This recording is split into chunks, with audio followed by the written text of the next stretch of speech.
ako sa isang lugar hindi ko maintindihan.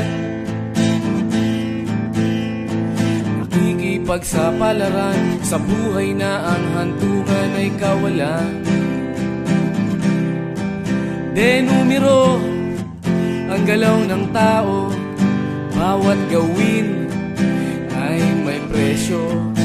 O narito ako sa isang lugar na hindi ko maintindihan. Daing ng tao'y di pinapansin, lilipad ng hangin. Pagkain sa araw-araw, hindi malaman paano pagkakasyahin. Lalong yumayaman kapag mayaman